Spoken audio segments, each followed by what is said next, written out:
Let's talk about safety, because no job is worth doing if it puts you at risk. Whether you're installing a new system, making repairs, or performing routine service, irrigation work involves exposure to tools, electricity, pressurized water, and even trenching hazards. This presentation is designed to help you recognize the most common dangers in our field and give you practical ways to stay safe on the job. I'm Dr. Denise DeBusk, and I'll go over what gear to wear, how to handle equipment properly, and some critical do's and don'ts when it comes to electricity and pressure. Let's dive in. Personal protective equipment, or PPE, shouldn't be an afterthought. From day one on the job, workers should know what safety gear is available, what is stored, and when to use it. Even if PPE isn't legally required for every task, it's a smart way to protect yourself and reduce liability for the company. Let's start with eye protection. Anytime you're operating equipment that kicks up dust or debris, like a blower or string trimmer, you need safety glasses or a face shield. Make sure the eyewear you choose meets ANSI standards based on the specific hazard. And if there is ever a chance something could hit your eye, wear the glasses. Simple as that. Now, hearing protection. This one's easy to skip, but just as important. Even though we don't run loud machines all day in irrigation, we're often near others who do, like trenchers or backhoes. Earplugs or muffs are inexpensive, but they go a long way in preventing long-term hearing damage. So if there's prolonged noise on the job site, protect your hearing. Let's talk about work zone traffic safety, because yes, irrigation techs do work near traffic more than you might think. Whether you're working near a residential street or alongside a busy road, you've got to keep yourself and others safe. That starts with clear signage and traffic control devices, cones, barrels, signs, all of that. OSHA is very specific about this. Everyone, drivers, pedestrians, and workers, must know exactly where they can and cannot go. If your site requires a flagger, they need to be trained and easy to spot from at least 1,000 feet. That means high visibility clothing with reflective material, class 2 or 3 only. And don't forget lighting. If you're working at dawn, dusk, or at night, your flagger station must be lit, and any work zone should be bright enough to see clearly, at least 5-foot candles. If not, break out the flares or chemical lights. Bottom line, you're not just working on irrigation, you're working in a space that can become hazardous fast. Respect the work zone rules, and you're protecting lives, yours including. When it comes to equipment safety, it's not just about following rules. It's about preventing serious injury or worse. Before you do anything, clean, adjust, or inspect a machine, power it off, and lock it out. Most companies require you to lock the electrical switch and even disconnect the battery, especially for larger machines. This makes sure that no one accidentally starts the equipment while you're working on it. And here's a rule that should never be broken. Never work on any equipment while it's running. It might sound like common sense, but this is how serious injuries happen. If you have to put yourself in a risky position, like near moving parts or inside a cabinet, put your own lock on the power switch. Take all the keys with you and never give someone else a key to your lock. Finally, after locking out, always double check your work. Try to turn the machine on. If it doesn't respond, you've done it right. These steps might take an extra minute, but they could save your life. Power tools are part of everyday irrigation work, from trenchers and blowers to smaller tools like cordless drills and saws. And while they help us get the job done faster, they also come with risks if we're not careful. First and foremost, always follow the manufacturer's maintenance and safety instructions. These routines are in place to keep the tools running safely and to prevent accidents. Before you start drilling, cutting, or trenching, survey the area. Know what's behind the wall or beneath the ground, especially if you're pulling wires or mounting a controller. PPE is a must, and just as important. Never operate equipment if you're on medication that could affect your alertness. Visually inspect your tools before use. If a part is loose, cracked, or worn, don't use it. That includes cords. Speaking of cords, this is a big one. Never repair a damaged plug end. OSHA prohibits it. If a cord is frayed or damaged, replace it completely. Also, make sure you're using the correct type of extension cord. A light-duty cord just doesn't have the capacity for a heavy-duty tool. It can overheat and become a fire hazard. Bottom line, inspect, protect, and respect your equipment. It keeps you and everyone around you safe. When it comes to irrigation safety, we often focus on tools and trenchers, but vehicle and trailer safety is just as important. Start by securing everything: pipes, hoses, valve boxes. Anything that could shift needs to be strapped down. This is especially critical when driving at highway speeds. For heavy equipment and fuel tanks, use chains or heavy-duty straps to lock them in place. You don't want anything sliding around back there. Before you unload anything, set the parking brake and chock the trailer wheels. This keeps the trailer stable and prevents movement. And this should go without saying. No one should ever ride on a trailer. Everyone belongs in the cab. When loading or unloading trenchers, use ramps. Don't try to shortcut the process. When you're towing, take slow, wide turns and check your load limits. Just because a trailer is physically hitched to a truck doesn't mean it's safe. A small pickup shouldn't be pulling a fully loaded 16-foot trailer. Lastly, make sure the load is balanced. Don't stack all the heavy gear on one side. Florida DOT and FHP even offer training to help avoid citations and accidents. It's worth it. Trenchers and tractors are essential tools in irrigation, but they're also some of the most dangerous. Rollovers are the #1 cause of serious injuries and fatalities. That's why only trained, qualified personnel should ever operate this equipment. Seatbelts aren't optional, they're a must, and rollover protection frames need to be in good condition. If something's been removed, it needs to be replaced immediately. When trenching on a slope, go up and down, not across. And never leave the controls without shutting off the trencher first. It should go without saying, keep your hands and clothes away from the running engine or boom. Don't bypass kill switches. And don't refuel a hot or running engine. Also, no smoking around gasoline and let equipment cool before performing maintenance. Operators should check oil, fluids, and safety conditions daily and report any issues right away. If something is unsafe, remove it from use. Finally, if you need to leave the trencher or tractor at the job site overnight, have a plan to secure it. Safety doesn't stop when the workday ends. Trenching is one of the most dangerous parts of our work, and it's one of the most regulated. OSHA defines a trench as deeper than it is wide and no more than 15 feet across. The biggest risk? Cave-ins. They're fast, deadly, and responsible for the majority of trench-related fatalities. If a trench is 5 feet deep or more, it needs a protective system unless you're digging through stable rock. Even at 4 feet, you need a ladder, ramp, or some way out, and it has to be within 25 feet of every worker. Keep all heavy equipment and spoil piles at least 2 feet away from the edge, and before you ever start digging, you've got to locate and mark any underground utilities. Don't forget to test the air for oxygen, toxic gases, or other hazards, especially in deeper or confined spaces. Finally, inspect the trench daily, especially after rain, and never, ever work under a raised load. No shortcut is worth your life. Digging safety is non-negotiable in Florida. Whether you're trenching with a machine or just digging a hole by hand, you're legally required to notify Sunshine 811 at least 3 business days before breaking ground. The law defines excavation pretty broadly. If you're disturbing the surface of the earth in any way, including trenching, pipe bursting, or boring, you need to make the call. Sunshine 811 doesn't do the marking themselves. They coordinate with utility companies who are required by law to mark the underground lines. They're a nonprofit created under Florida law to help prevent accidents and keep crews safe. If you're not familiar with the process, their website is fantastic. They offer training, videos, and step-by-step guides. There's really no excuse for skipping this step. Bottom line, if you dig without calling 811 and hit a utility, it could be dangerous, expensive, or even fatal. So always take the time to do it right. Before any irrigation digging starts, we've got to talk about utility markings. These color codes come from the APWA standard and are used throughout Florida and the U.S. to flag different types of buried utilities. If you see red, that's electricity. Do not take that lightly. Blue means potable water.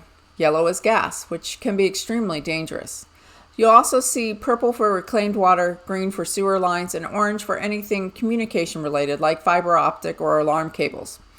You'll find these as painted lines or small flags, and they are your early warning signs. The most important thing, always call Sunshine 811 before digging. It's the law, and it protects you, your team, and the homeowner.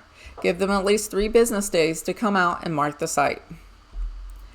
So now you know what the markings mean, but here's where things get serious: the tolerance zone. Just because there's a mark doesn't mean the pipe or cable is exactly underneath it. That mark only gives you an estimate. You've got a 24-inch buffer zone on each side of that mark where your utility could be. Your job is to protect anything in that zone. That means hand digging to find the exact location before you ever break out the trencher or start pulling pipe. If you find a pipe that's too shallow or sits where your irrigation line needs to go, you must reroute. Don't risk hitting a utility line. It could cause major delays, fines, or worse. Someone could get hurt. Bottom line, dig smart and stay safe. Let's talk about one of those most overlooked but most dangerous areas of irrigation work: electricity. A lot of electrical accidents happen not because of faulty equipment, but because of human error. Sometimes it's just carelessness. Sometimes it's ignorance. Either way, the result can be deadly. First things first, make sure you're always using UL listed equipment. That little label means the product has been tested for safety. And second, Florida law is crystal clear. If it's over 30 volts AC, irrigation professionals are not allowed to touch it.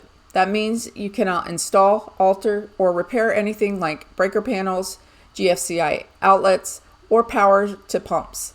That's a job for a licensed electrical contractor. Now you might think, but I'm just working with low voltage wires. Sure, most valve circuits are under 30 volts, but don't let that fool you. Water and electricity do not mix, and even at low voltage, the current draw can be enough to cause real harm. Here's a saying you'll hear often: voltage hurts, but current kills. It only takes a small amount of current, just 50 to 75 milliamps, to cause fatal heart rhythms. And it's not just personal safety. An electrical mishap, even one that just trips a breaker, could take out someone's refrigerator, their medical device, or security system. That's why irrigation technicians must know their limits and when to call a licensed professional. When in doubt, stop and ask. Electrical shortcuts are never worth the risk. Let's start with the basics for chemical safety. Know your chemicals. If you're on a job site, you should know exactly what you're working with. Florida law backs that up. Under the Right to Know law, you have the legal right to know about any toxic substance you might come in contact with. That means your company is required to keep safety data sheets, SDS, on site for every chemical used. And those need to be in a spot that's easy for everyone to access, whether it's PVC glue, gas for your trencher, or thread sealant. You should be able to look it up fast if something goes wrong. Bottom line, don't guess. Always know what's in the bottle before you start using it. Now let's talk about solvent welding safety, because this is where a lot of people get complacent. Just because you've glued 1,000 joints doesn't mean it's safe to ignore the label. Every time you should read the label in SDS, especially if you're working with a new brand or working in a new environment. If you're working in a tight or enclosed area, make sure it's ventilated. Those vapors build up fast, and those vapors, they don't just disappear. If they linger inside a pipe or a spark hits, it can explode. That's why we ground equipment. Keep chemicals away from heat and never, ever smoke around them. Always wear gloves and eye protection, and remember, this isn't just about your safety. It's about the safety of everyone around you. One of the most overlooked and dangerous practices in irrigation is using compressed air to test PVC systems. Let me be clear, don't do it. PVC is not designed to handle compressed gases. If a fitting or pipe falls under compressed air, it can explode like a grenade. It's not just a blown fitting. It can result in serious injury or worse. Always stick with hydrostatic pressure testing using water. It's safer, reliable, and protects both your team and the property. Just because it's faster doesn't mean it's worth the risk. Safety first, always. You'd be surprised how often this gets missed. Landscape treatment safety. Just because you don't see a sign doesn't mean the lawn hasn't been treated. Crews might have sprayed herbicides or fertilizers just hours before you show up. And signs? They blow away or get pulled. It's your job as the irrigation tech to check before stepping in. Ask the property manager or maintenance team, was anything applied today? Don't wait until you're mid-repair and feeling dizzy or itchy. If an area has been treated, confirm that it's safe before getting to work. It's a small step that protects your health in a big way. In Florida, lightning is a serious threat, especially for those of us working outside in irrigation. I can't stress this enough. If you hear thunder, you're already at risk. Stop what you're doing, especially if you're holding metal tools, and get to a safe shelter. A safe shelter means an enclosed building with electricity or plumbing, or a vehicle with the windows rolled up. If you don't have access to either, your best option is to get low in a ditch or a ravine, away from tall trees or anything metal. But whatever you do, don't lie flat. That actually increases your chances of being injured by ground current. Wait at least 30 minutes after the last rumble of thunder before returning to work. Lightning safety might slow you down for a bit, but it could save your life. Florida's heat isn't just uncomfortable, it can be dangerous. Heat cramps and exhaustion are serious enough, but heat stroke is a medical emergency. That's why we focus so much on prevention. The basics are simple. Stay hydrated, dress for the heat, and apply sunscreen throughout the day. A wide-rim hat and UV protected sunglasses aren't just smart, they protect you from long-term damage. If you're managing a crew or scheduling work, think about timing. Knock out the heavy digging in the morning when it's cooler. Rotate jobs so no one stays in the sun too long, and always provide a shady place to rest. OSHA even has a heat safety tool app you can download to make decisions in real time. Bottom line, take the seat here seriously. A few small steps can prevent serious health issues. If you're working outdoors in Florida, getting stung by a wasp or bitten by fire ants is just part of the job. Most of the time, it's a nuisance, but not always. A small percentage of people will have severe allergic reactions that can turn life-threatening fast. We're talking trouble breathing, swelling, or even unconsciousness. If that happens, it's 911 immediately. Ice the wound and start CPR if needed. This is why your first aid kit should include Benadryl or an EpiPen, and you should know how to use them. Also, please tell your crew if you're allergic. Don't assume they'll know what to do in an emergency. Ticks don't get as much attention as wasps and fire ants, but they can be just as dangerous over time, especially because of Lyme disease. A common early sign is a bullseye rash, but not everyone gets it. Other symptoms are more vague: fatigue, muscle aches, fever. You might not even connect it to the bite, especially if it's been a couple of weeks. That's why it's so important to do a quick tick check at the end of the day and to pay attention to symptoms later. If anything feels off, don't wait. Go get checked out. Lyme is treatable early, but it can cause serious problems if ignored. Florida is home to a few venomous spiders like the black widow and brown recluse, and while bites are rare, they can be dangerous, especially if infected. Before putting on work clothes or gloves, shake them out. Spiders love to hide in things we leave lying around. Clear debris from your work area and try not to leave materials stacked in ways that can invite them in. And don't forget, tetanus can turn a bite into a bigger problem. Keep your shots current. Now let's talk snakes. In Florida, it's not uncommon to find one coiled up in a valve box or tucked into a shady utility pit. That's why I tell my students and techs, never reach into an enclosure without looking. Pop the lid, shine a light, and inspect thoroughly. Wear the right gear, long pants, boots, and gloves, especially when working near brush or debris. And remember, don't try to handle a snake. Even non-venomous ones can strike. Poison ivy, oak, and sumac are more than just nuisances. They're real hazards for anyone working in the field. Most people don't react the first time they touch one of these plants, but with repeated exposure, your skin can become more sensitive, leading to severe rashes and blisters. And it's not just direct contact that's a problem. You can get a reaction by touching your tools, your clothes, even your dog if they brushed up against the plant. Worse, if you burn brush containing poison ivy, the smoke can cause serious lung issues. Bottom line, know how to identify these plants, wear gloves and long sleeves when in doubt, and wash up thoroughly after exposure. There's a lot to remember when it comes to irrigation safety, but the key takeaway is this: stay aware, stay protected, and don't take shortcuts. From locking out equipment to calling 811 before you dig, every precaution we take helps prevent injury and protect both ourselves and our teams.